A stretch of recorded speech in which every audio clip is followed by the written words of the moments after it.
¿Cuántas personas se han sentido maltratadas cuando buscan atención médica? Esto se conoce como deshumanización de la salud, un fenómeno que se manifiesta por la falta de empatía hacia el paciente, que es tratado como un objeto o un caso clínico, más que como un ser humano. Las causas son muchas. Entre ellas se encuentran factores económicos y administrativos de los centros de salud con presión para ser rentables, lo que podría llevar a tratar a los pacientes como productos o a una atención despersonalizada.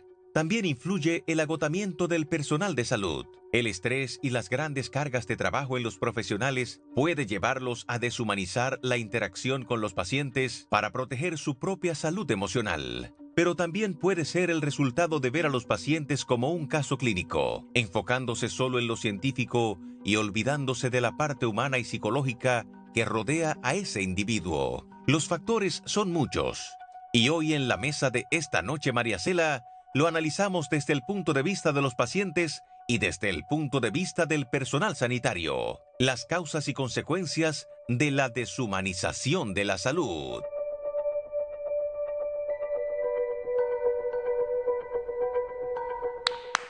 Nuestros invitados en el día de hoy, la doctora Yocasta Lara, directora de Centros Hospitalarios del Servicio Nacional de Salud. Gracias por estar con nosotros, doctora. El doctor Luis Peña Núñez, presidente del Colegio Médico Dominicano.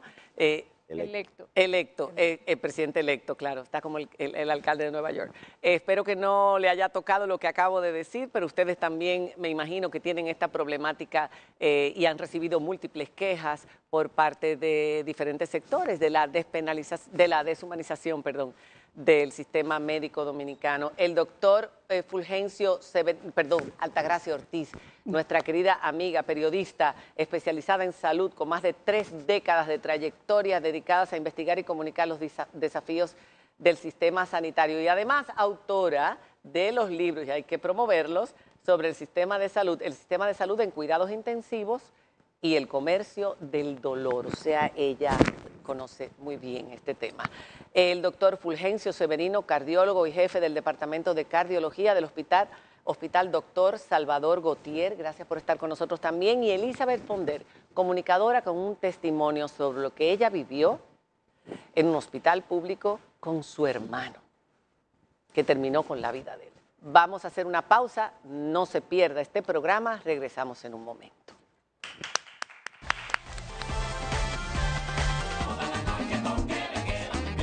Hablamos de la deshumanización del sistema de salud en República Dominicana, porque es un tema global y ya podrá desarrollarse más adelante este tema en toda su extensión, pero aquí en nuestro país tiene causas particulares y queremos hablar de ellas, pero antes queremos escuchar un testimonio, porque así hay cientos y cientos de testimonios. De hecho, nuestra querida compañera Nairobi recibió muchísimos en su DM de Instagram, lo que significa que son muchas las personas y me imagino que nosotros en el día de hoy también los vamos a recibir. Elizabeth, ¿qué fue lo que pasó con tu hermano? ¿Hace cuánto tiempo de esto? ¿Y qué fue lo que ocurrió? Bueno, mi hermano murió hace 2 años, murió en julio del 2023, pero estábamos ya desde antes detrás de esto.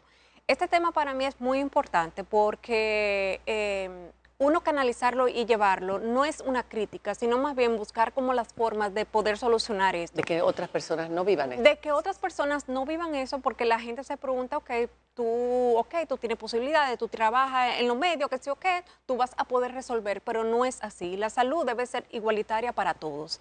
Le cuento, para hacerle en resumida cuenta, que mi hermano tenía un problema renal muy fuerte. Tenía 2 riñones, ¿verdad? Uno que ya no le funcionaba, el otro, el derecho, que sí le funcionaba. A él le pusieron unas sondas y le pusieron un catéter interno, pero las sondas le salían a cada momento. Cuando él iba al hospital allá en Santiago, porque no fue aquí en Santo Domingo, fue un lunes, porque la sonda se le salía y fue con un dolor muy fuerte. No fue anteriormente, 3 meses antes, y le dijeron, no, pero ya esa sonda tú no la necesitas en emergencia, o sea, que son residentes, que no son médicos todavía, que son residentes, le dijeron, no, que tú no la necesitas. Yo le decía, no, tienes que ir por consulta, porque eso no es así.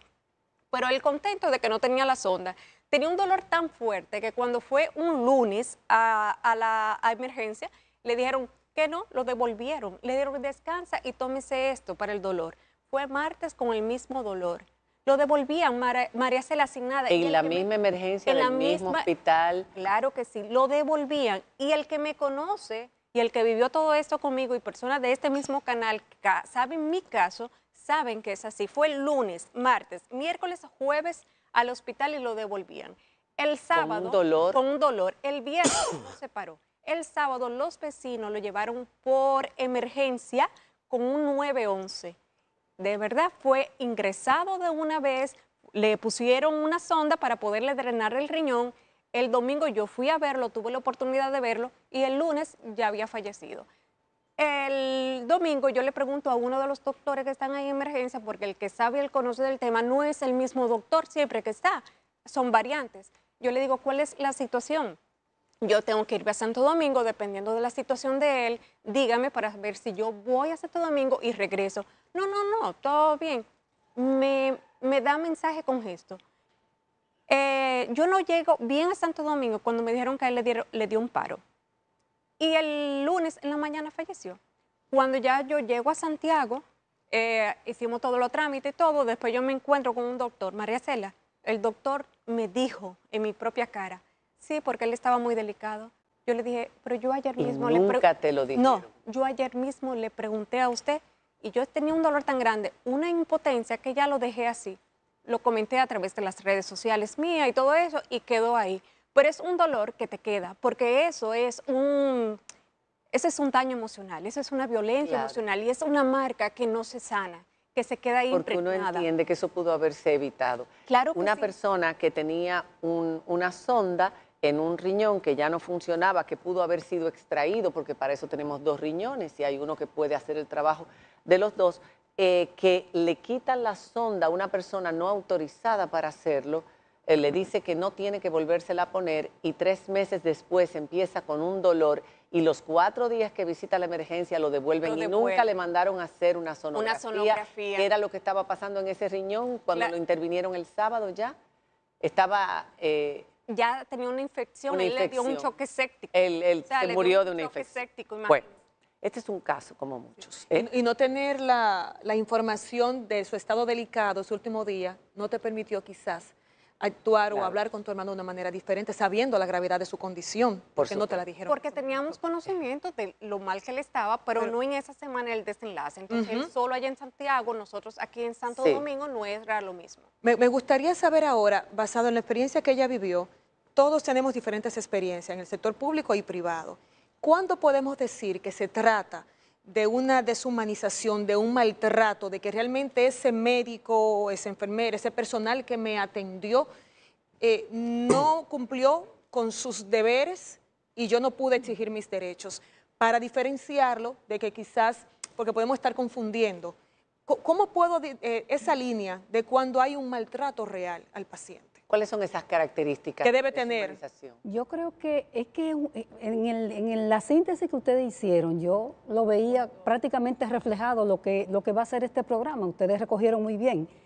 Es que son una serie de factores que va desde lo más simple, la empatía, tú saber que estás tratando con un ser humano. Por lo general hay mucha irritabilidad, mucha ñoñería cuando se toca este tema, porque parecería que estamos atacando a los médicos. Sí. Y los médicos, que tenemos aquí por lo menos a 3 representantes hoy, reaccionan inmediatamente porque se les está... A la defensiva. A la defensiva porque se le está atacando.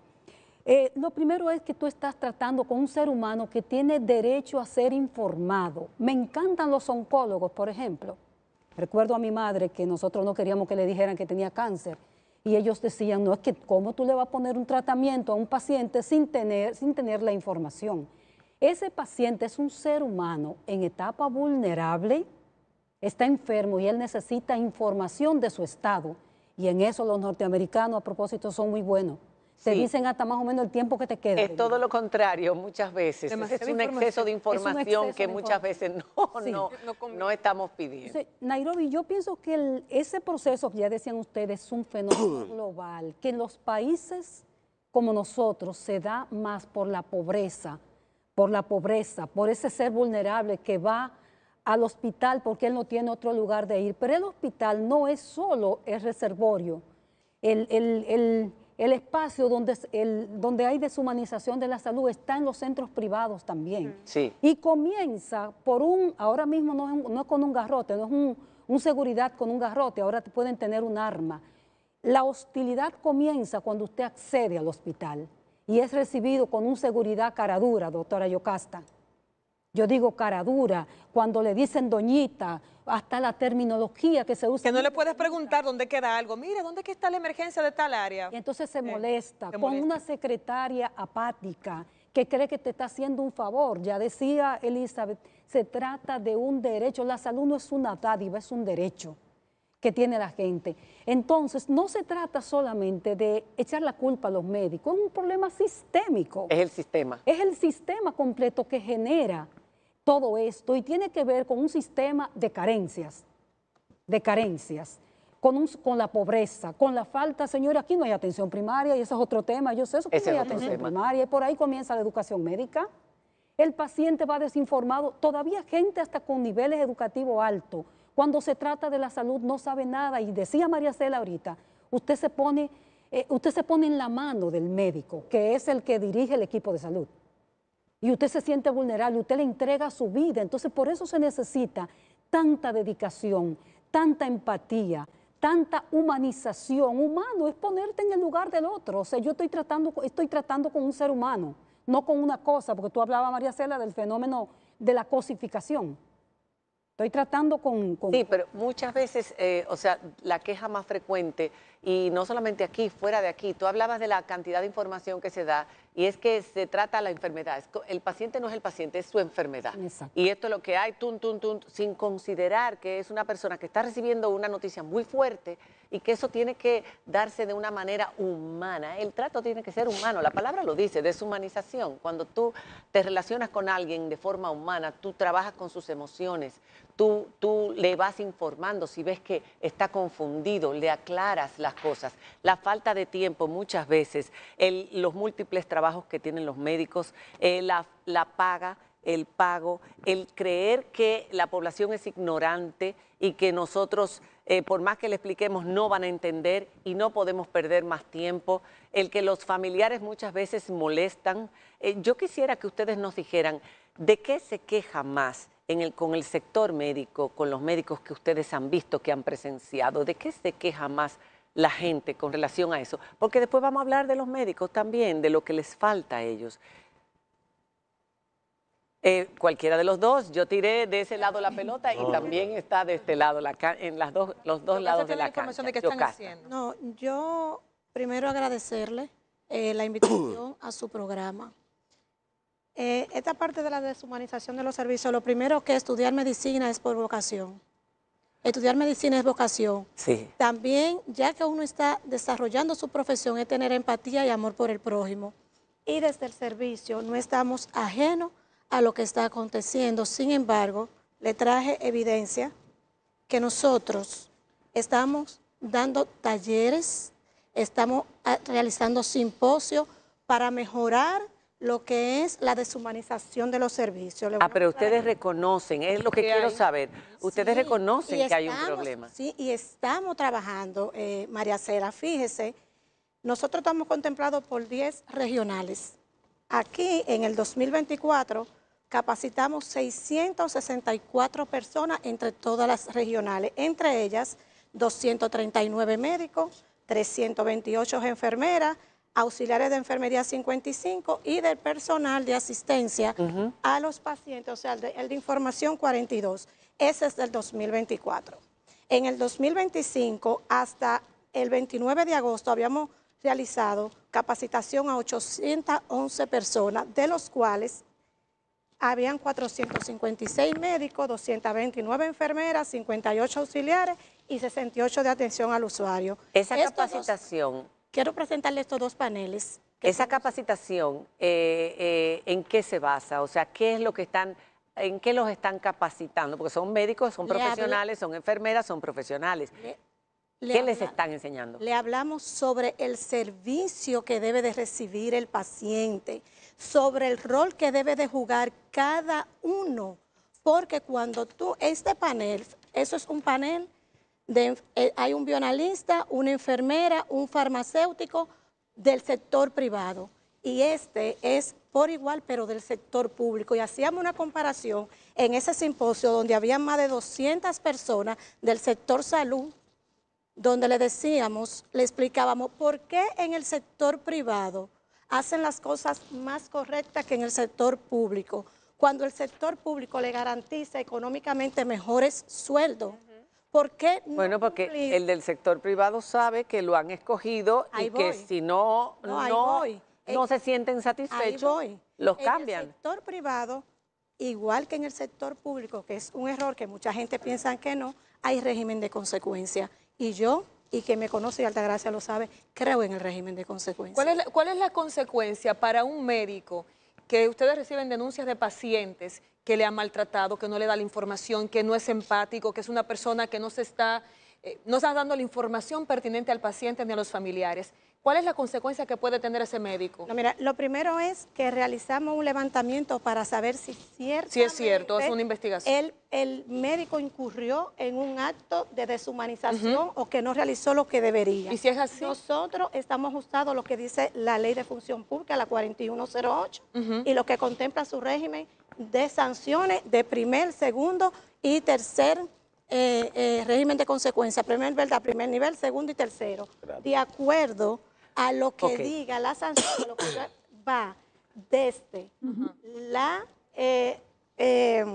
cancelación definitiva, hasta se te puede amonestar por un mes sin disfrute de sueldo, 2 y 3 meses. En los hospitales públicos hay buzones de quejas para que la Sí. gente pueda dejar sus Sí, quejas, sus sí, sugerencias, por supuesto. en todos, porque yo lo he visto en algunos. ¿Existe una forma de que los pacientes puedan también llegar a la administración y poder expresar lo que está pasando? Sí, Tenemos- pero también hay algo. y hay Este casos de proyecto- médicos cancelados, que es el último nivel de amonestación por este tema.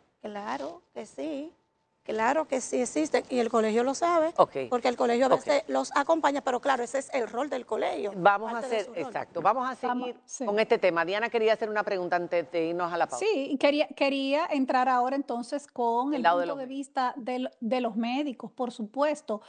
Según ustedes, ¿cuáles son las causas de que esto termine ocurriendo, de que esta deshumanización termine ocurriendo? Vamos a hacer una pausa, pero ya usted sabe, estamos hablando de la deshumanización, ya se habló del trato impersonal, un trato mecánico, de la falta de comunicación efectiva, de la reducción del paciente a una enfermedad, como si nosotros fuéramos nuestro cáncer o nuestra diabetes y no María o José, la pérdida de la dignidad a la hora de tratarlo, sobrecarga y desgaste de este personal de salud y procesos burocráticos desproporcionados. Estos dos puntos también nos va a tocar ahora cuando regresemos desde el punto de vista de los médicos. Vamos a escucharlos también. Ya regresamos.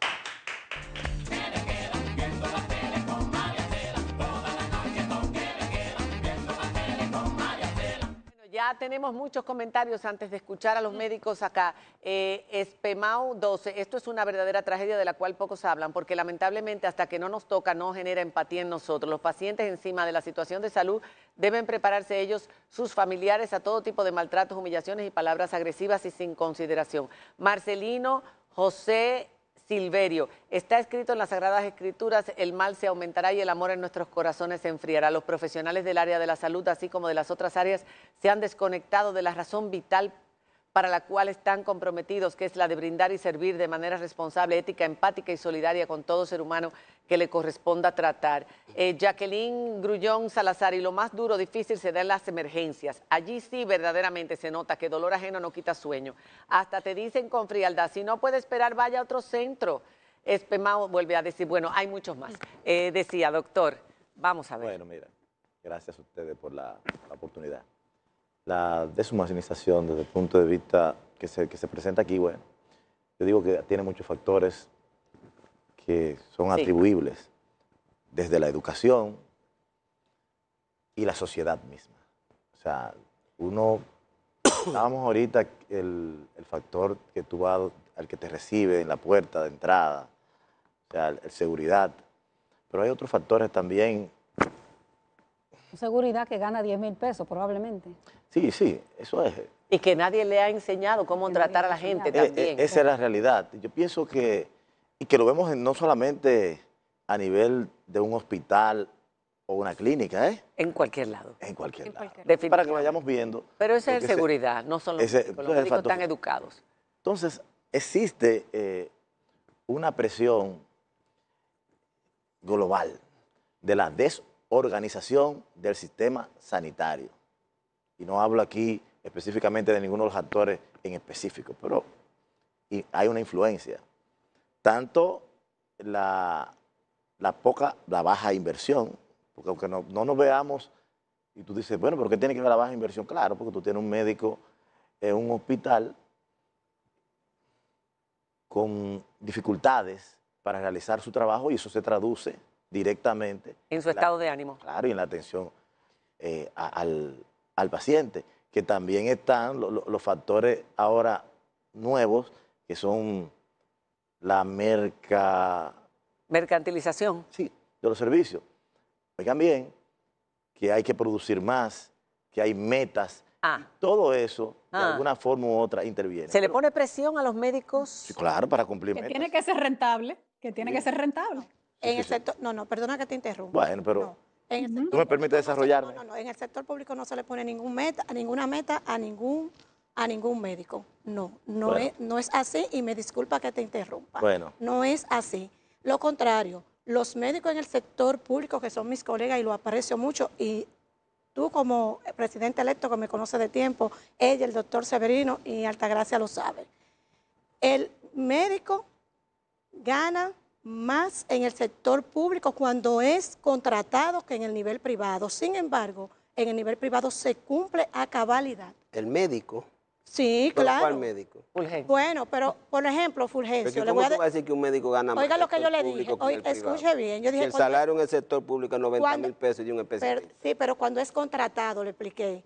Un especialista, por ejemplo, cuando es contratado, pero no cuando entiendo. es contratado por la clínica, que no tienen un pero consultorio. Pero es un médico general, ese no es la que no tiene un consultorio, no. El médico emergenciólogo es un médico profesional especializado. Sí, y en el sector privado gana 45.000 sí, pero ese no es la mayoría de los médicos. Y en el sector público gana 90.000 pesos. Sin embargo, en el sector privado tienen que trabajar 24 horas, en el público quieren pero trabajar. Yocasta, yo voy a interrumpir, pero no me gusta mucho interrumpir cuando las personas están hablando y le hemos quitado el turno a Peña Núñez, pero yo creo que tú como gerente importante de la atención hospitalaria sabes que en el país y en el servicio mucho menos hay una atención centrada en el paciente, no la hay. O sea, todos los problemas que hay es porque no está centrada en los pacientes, o sea, la gente dura 3 y 4 horas porque lo fundamental es facturar, no atención. No, o sea, tú vas a la clínica privada, donde nosotros trabajamos también, y una gente, corro más riesgo viendo el paciente y después llamar al seguro que al hospital. Pero que en el sector privado, pero escúchame, pero vamos a ponernos en el contexto del problema, porque yo creo que lo que ha narrado es lo que se conoce con la literatura y la investigación, en la medida que no se centra la atención pensada en el paciente, pues viene la estadía prolongada, viene la falta de atención oportuna, viene entonces las complicaciones, o sea, todos lo sabemos, porque lo que hacemos vida hospitalaria, vivimos eso todos los días, con dolor, pero lo vivimos. Ahora,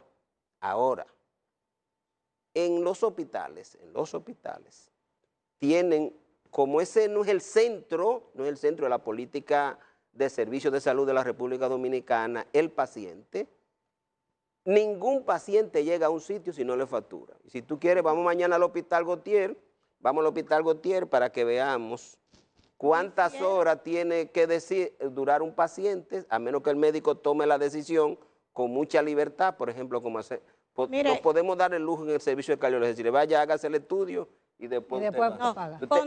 Yo duré 7 horas el otro día en un hospital. Pero es que ya sabe que eso es la realidad. O sea, eso es como... que lo interrumpa. Primero, el Estado es garantista de todos los dominicanos. Pero primero cobran, primero quieren que cobrar, Yocasta. Óigame, estamos ajustados a lo que dice el artículo 61 de la Constitución. No es cierto que el paciente tiene que facturar primero. Ahora, hay una realidad. Del SENASA, hay una realidad. que es la mayoría.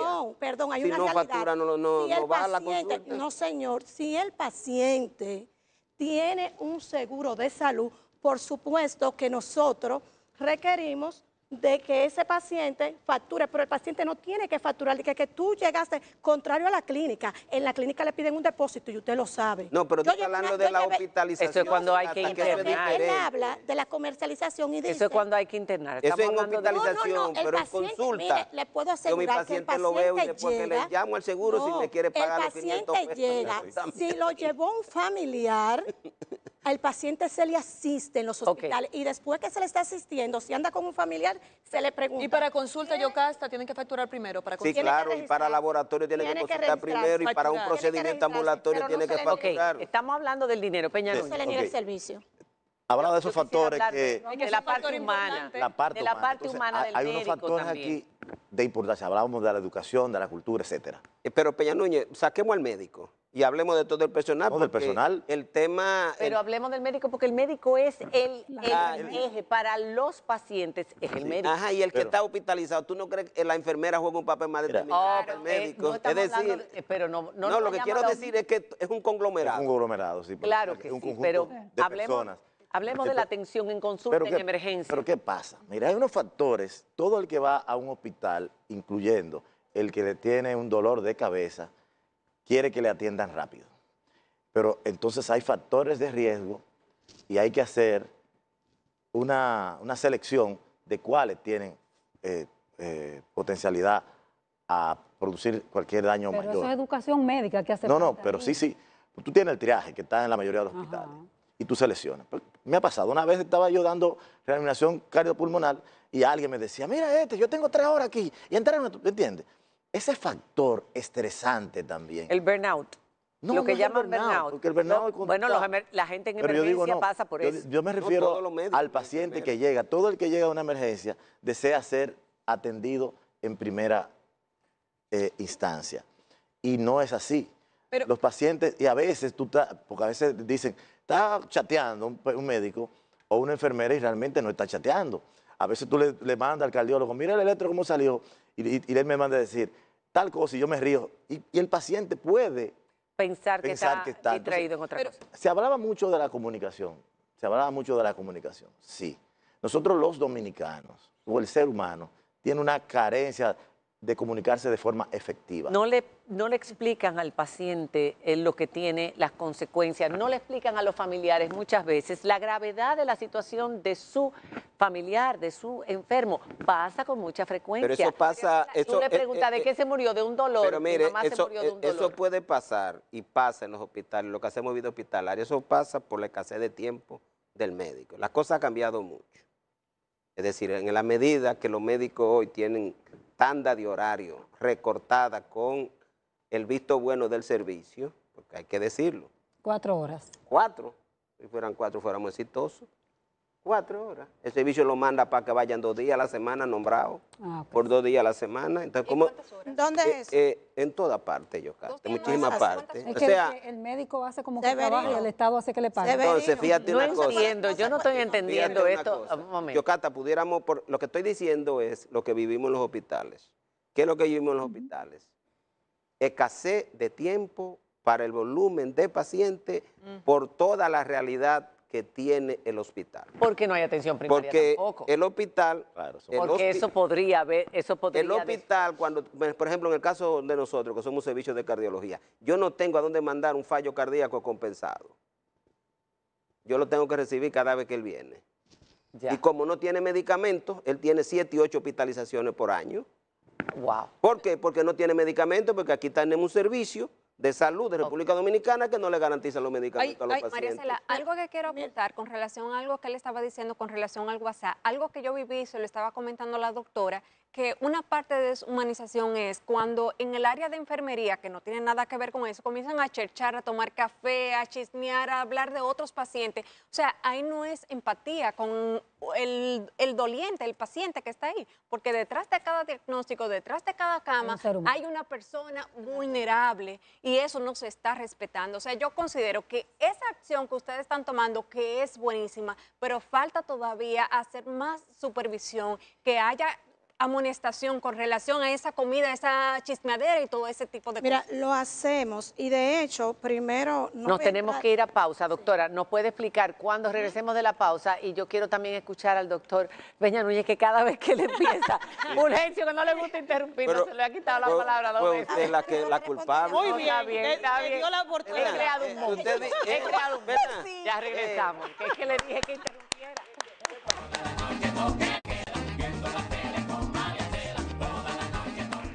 Queda poco tiempo, pero estábamos comentando algo, Nairobi, Sí, en la pausa.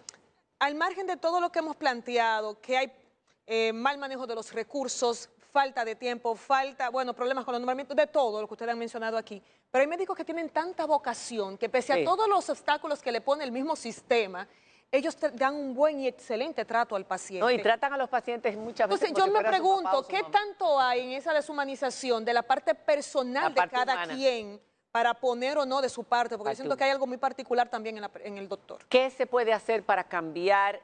Ustedes están hablando de todo lo que están haciendo en el sistema, las capacitaciones que están dando. ¿Cuál ha sido el resultado de esas capacitaciones? Mire, hasta ahora. Le explicaba que porque deben ser medidos los resultados. De 10 regionales que tenemos, se premiaron 5 regionales, o sea, encargados de centro de 5 regionales, por los buenos resultados que hemos tenido de menos traslado, menos queja, porque nosotros no somos ajenos, y les repito, están las redes que uno le da seguimiento, hay un equipo, están los buzones. Pero hay algo que decía Nairobi, algo que también decía el doctor Peña Núñez, que también hay algo intrínseco nuestro. O sea, por más que el Servicio Nacional de Salud capacite, vigile y haga, si los directores de hospitales, que son los que están de manera permanente en el centro, no supervisan. No supervisan y no aplican los regímenes de consecuencia, los pues regímenes. Quiero aquí antes para finalizar, que Severino, no quiero enfrentar a Severino, es una persona a la cual aprecio, pero el servicio, para que ustedes no se queden con esa idea, el servicio no manda médico con 2 días ni con 2 horas. ¿Qué pasa? Nosotros los médicos, hay un acuerdo con el Colegio Médico del 2017, pero también estamos ajustados a la Ley de Función Pública que dice no menos de 30 ni más de 40. Ahora bien, si un médico llega de boca con un nombramiento y dice yo vengo 2 días, el director es el responsable de decirle no, usted no puede estar aquí entonces y devolverlo. Ok. Peña. Sí, miren, para ser factores más eficaces dentro del sistema sanitario, nosotros, que hablaba de eficacia, el paciente debe ser visto desde el día de la cita. Aquí hay hospitales que ustedes conocen, Plaza de la Salud, Sedimat, que el paciente constantemente le llaman con anterioridad para que se presente. Recordar que usted tiene cita. Desde ahí empieza la humanización. ¿De acuerdo? Eso es verdad. Que eso se puede lograr. Hay pacientes que llegan a un lugar y nadie le informa. Llegué a la cita, ya ahí comienzan las situaciones. Lo otro es la educación. Si usted tiene un dolor de cabeza, hay acetaminofén por doquier. Usted llega al hospital, entonces quiere que le atiendan rápido, entonces tienen que atenderlo, tienen que verlo ya porque usted está ahí. Yo pienso que socialmente nosotros debemos evitar atacarnos los unos a los otros y buscar la forma idónea desde el punto de vista educacional. Sí. Invertir en educación y de todas partes, porque aquí no hay culpable. Porque tú te pones al paciente que te lleva en emergencia. No hay culpable, hay responsables. Yo soy responsable de la forma en que yo me conduzco o como trato a mis pacientes, porque a mí me enseñaron a no hacer daño. Ese es mi juramento. Yo no puedo hacerle daño y el daño no es nada más físico. Yo creo que lo estoy curando, pero yo le estoy haciendo un daño emocional. Yo le estoy generando ansiedad. Yo le estoy reduciendo en su dignidad. Se siente bruto, se siente ignorante, que no merece una explicación, que no merece un buen trato. El médico, aquí hay alguien que dice algo, y esto es verdad, doctor. La presión la tiene el propio médico, que tiene 3 y 4 empleos a la misma hora. Le pagan para trabajar todos los días y van un día a la semana por 1 o 2 horas. Bueno, esto es frecuente. Yo difiero de esas frecuente. No. Pueden haber casos. Doctor, es que en la práctica es así. No creo que sea así. No. 2 o 3 pueden ser. Ahora bien. Pero no son la mayoría. Exacto. Y de hecho la deshumanización no es la mayoría. Y Marta Vargas dice se siente, algo. Porque cuando tú afectas la Eso salud, es verdad, no es la mayoría. Pero son muchos, doctor. Y Marta Vargas decía, Imagínense, son muchos excelente casos al tema. día. La mayoría de médicos y enfermeras no piensan que sus honorarios dependen de los pacientes y te tratan como si fuera una limosna. No todos y todas son iguales, porque en Sedimat, un doctor que se llama José Asili Saiter, y le pregunté que si era de otro planeta por su grado de educación, amabilidad. Ese te saca el dinero de los bolsillos y tú te dejas. Qué excelente, doctor. Bueno, le valió la cuña. valió la cuña. Vamos a cerrar. ¿Qué podemos hacer? ¿Qué debe hacer? Yo pienso que es una política desde el Estado. No basta ni siquiera lo que el Servicio Nacional de Salud haga. Es desde el Estado. El médico hay que rescatarlo, pienso yo, saliendo de la universidad. Las enfermeras tienen muchos niveles de humanización. Claro. Creo que lo decía Diana. Sí. Hay mucha humanización en las enfermeras, ellas viven permanentemente formadas. Sí. Yo creo que al médico también hay que rescatarlo. Pero esto es una sociedad, una vorágine de mucho dinero, de mucho tener, y el médico no escapa a esa sociedad del tener. Sí. Entonces él también está, como digo yo en uno de mis libros, él está atrapado en esa sociedad de tener cosas. De hecho, aquí hay carrera, y Severino lo sabe, que todo el mundo quisiera irse, especialidad, de que todo el mundo quisiera irse. Porque son las que más dinero dejan. Doctor. Bueno, es un tema de vocación. Yo dije que el tema es que el servicio asuma una atención centrada en el paciente, que genere procesos de atención, que resuelvan problemas, porque son múltiples, son de recursos humanos, de recursos económicos, son de recursos estructurales. Y naturalmente, y yo creo que todos ustedes tienen que estar, ¿dónde es que se pudiera ver? Porque, por ejemplo, yo puedo decir el caso de nosotros de cardiología. Nosotros ya tenemos una norma que ningún paciente de cardiología se puede quedar en la emergencia para ser asistido en la emergencia. Llega a la emergencia, pero se manda a buscar de una vez. Muy bien. Porque la situación de la emergencia es muy precaria y el servicio lo sabe. O sea, hay unidades que el servicio sabe que su trato por el nivel de paciente y la poca capacidad que hay, no hay posibilidad de que el paciente sienta bien. Se nos acaba el tiempo. Elizabeth, empezamos contigo, ya no tenemos tiempo, 20 segundos. Decirle que la humanización en los centros de salud es devolver a los centros de salud, valga la redundancia, su esencia, que es servir a la vida. Los médicos tienen que pensar eso, que los pacientes son seres humanos, que puede ser su papá, su mamá, su hermano, cualquiera de ellos, independiente de todas las cargas y las situaciones que los rodean, porque es un daño muy grande que se le hace, no solo al paciente, sino también a los familiares. No nos olvidemos de eso. Recuerden, no hacer daño. Ese es el juramento sagrado de los médicos. Un beso grande. Hasta mañana. Bueno, hasta el jueves.